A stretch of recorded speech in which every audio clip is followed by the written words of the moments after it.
বাড়িতে বেকার বসে আছে, আছে না নাই?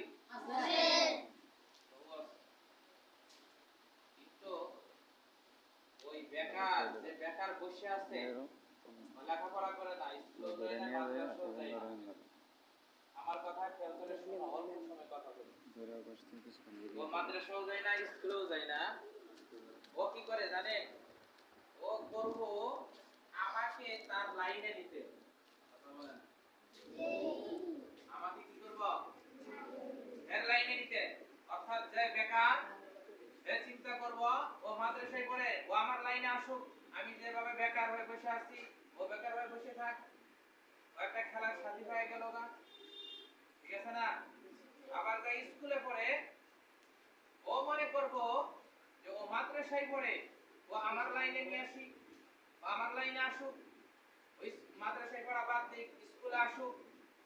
আচ্ছা, তুমি মাদ্রাসায় পড়ো, বেকার বন্ধু তোমাকে চেষ্টা করে ও তোমাকে বেকার বানানোর জন্য।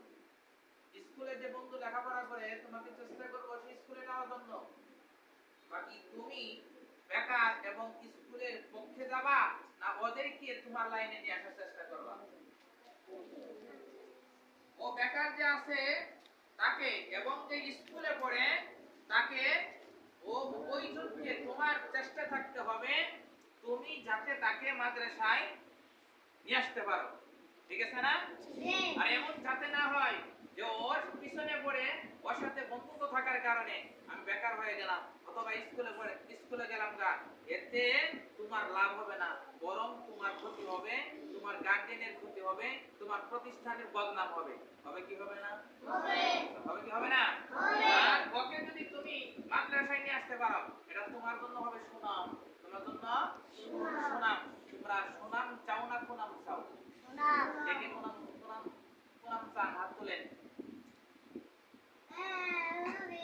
বুঝে নাই? তাহলে আমরা সবাই সুনাম চাই। আমরা সবাই কি চাই? সুনাম চাই। তাহলে আমার বেকার বন্ধুকে আমরা কোথায় নিয়ে আসবো? মাদ্রাসায়। আমার স্কুলের বন্ধুকে আমরা কোথায় নিয়ে আসবো? মাদ্রাসায়। মনে থাকবা? এখন ও মাদ্রাসায় আসবে আপনার কিছু কারণ দেখতে। আর আপনি বাড়িতে যাওয়ার পরে যদি আপনি পাঞ্জাবি যদি সবকিছু ছাইড়ে দিয়ে যদি তার পিছনে ঘুরেন, আবার যদি মামা ঘরে যদি আবার মাদ্রাসার কথা কর, তো বাড়িতে আই কি নামাজ পড়ো আবার আমার এটা কি করব না? ওই স্কুলের বন্ধুর পিছনে পড়ে তারা আপনি পাঞ্জাবি টুপি নামাজ টামাজ সব ছাইড়ে দিয়ে দিলাম, আপনি যান বললেন মাদ্রাসার কথা কবেন, কিন্তু বাড়িতে পাঞ্জাবি পড়ছ না, নামাজি পড়ছ না, তুই আবার আমার এটা হবে। গরু আসেনি? গরু জি, গরু আসেনি জি, শুকর চিনেন আপনারা?